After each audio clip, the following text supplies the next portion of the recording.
ಸಸ್ಯ ಆಧಾರಿತ ಆಹಾರದ ಪ್ರಯೋಜನಗಳು. ಸುಧಾರಿತ ಹೃದಯ ಆರೋಗ್ಯ. ಸಸ್ಯಾಧಾರಿತ ಆಹಾರಗಳು ಹೆಚ್ಚಾಗಿ ಫೈಬರ್, ಜೀವಸತ್ವಗಳು ಮತ್ತು ಉತ್ಕರ್ಷಣ ನಿರೋಧಕಗಳಲ್ಲಿ ಸಮೃದ್ಧವಾಗಿವೆ.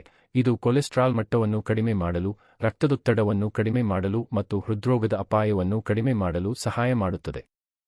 ತೂಕ ನಿರ್ವಹಣೆ. ಪ್ರಾಣಿ ಉತ್ಪನ್ನಗಳಿಗೆ ಹೋಲಿಸಿದರೆ ಅನೇಕ ಸಸ್ಯ ಆಧಾರಿತ ಆಹಾರಗಳು ಕಡಿಮೆ ಕ್ಯಾಲೋರಿಗಳು ಮತ್ತು ಸ್ಯಾಚುರೇಟೆಡ್ ಕೊಬ್ಬನ್ನು ಹೊಂದಿರುತ್ತವೆ. ಇದು ತೂಕ ನಷ್ಟ ಮತ್ತು ನಿರ್ವಹಣೆಗೆ ಪ್ರಯೋಜನಕಾರಿಯಾಗಿದೆ.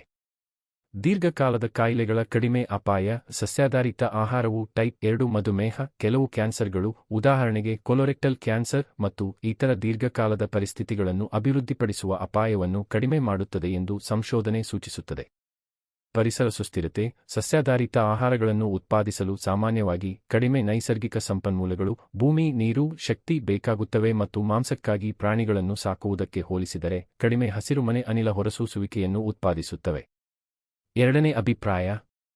ಪ್ರಾಣಿ ಕಲ್ಯಾಣ. ಸಸ್ಯಾಧಾರಿತ ಆಹಾರಗಳನ್ನು ಆಯ್ಕೆ ಮಾಡುವುದರಿಂದ ಪ್ರಾಣಿ ಉತ್ಪನ್ನಗಳ ಬೇಡಿಕೆಯನ್ನು ಕಡಿಮೆ ಮಾಡುವ ಮೂಲಕ ಮತ್ತು ಪ್ರಾಣಿ ಕಲ್ಯಾಣ ಮಾನದಂಡಗಳನ್ನು ಸಂಭಾವ್ಯವಾಗಿ ಸುಧಾರಿಸುವ ಮೂಲಕ ನೈತಿಕ ಪರಿಗಣನೆಗಳನ್ನು ಬೆಂಬಲಿಸುತ್ತದೆ. ಜೀರ್ಣಾಂಗ ಆರೋಗ್ಯ. ಸಸ್ಯಾಹಾರಿ ಆಹಾರಗಳಲ್ಲಿ ನಾರಿನ ಅಂಶವು ಆರೋಗ್ಯಕರ ಜೀರ್ಣಕ್ರಿಯೆಯನ್ನು ಉತ್ತೇಜಿಸುತ್ತದೆ ಮತ್ತು ಮಲಬದ್ಧತೆ, ಡೈವರ್ಟಿಕ್ಯುಲೋಸಿಸ್ ಮತ್ತು ಇತರ ಜೀರ್ಣಕಾರಿ ಸಮಸ್ಯೆಗಳನ್ನು ತಡೆಯುತ್ತದೆ. ಪೋಷಕಾಂಶಗಳಲ್ಲಿ ಸಮೃದ್ಧವಾಗಿದೆ. ಸಸ್ಯಾಧಾರಿತ ಆಹಾರಗಳು ಒಟ್ಟಾರೆ ಆರೋಗ್ಯಕ್ಕೆ ಅತ್ಯಗತ್ಯವಾದ ವಿಟಮಿನ್ ಸಿ ಮತ್ತು ಇ, ಪೊಟ್ಯಾಸಿಯಂ, ಫೋಲೇಟ್ ಮತ್ತು ಮೆಗ್ನೀಸಿಯಂನಂತಹ ಅಗತ್ಯ ಪೋಷಕಾಂಶಗಳನ್ನು ಸಾಕಷ್ಟು ಪ್ರಮಾಣದಲ್ಲಿ ಒದಗಿಸಬಹುದು. ಸಸ್ಯ ಆಧಾರಿತ ಆಹಾರದ ಸವಾಲುಗಳು. ಪೋಷಕಾಂಶಗಳ ಕೊರತೆಯ ಅಪಾಯ. ಎಚ್ಚರಿಕೆಯಿಂದ ಯೋಜನೆ ಮಾಡದಿದ್ದರೆ ಸಸ್ಯ ಆಧಾರಿತ ಆಹಾರಗಳಲ್ಲಿ ವಿಟಮಿನ್ ಬಿ12, ಕಬ್ಬಿಣ, ಕ್ಯಾಲ್ಸಿಯಂ, ಒಮೆಗಾ ವ್ಯವಕಲನ 3 ಕೊಬ್ಬಿನಾಮ್ಲಗಳು ಮತ್ತು ಪ್ರೋಟೀನ್ನಂತಹ ಪ್ರಾಣಿ ಉತ್ಪನ್ನಗಳಲ್ಲಿ ಪ್ರಧಾನವಾಗಿ ಕಂಡುಬರುವ ಕೆಲವು ಪೋಷಕಾಂಶಗಳ ಕೊರತೆ ಇರಬಹುದು.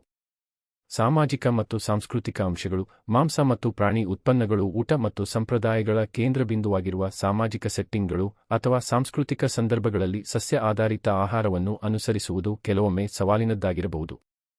ಆಹಾರ ತಯಾರಿಕೆಯ ಸಮಯ. ಸಸ್ಯಾಹಾರಿ ಊಟಗಳನ್ನು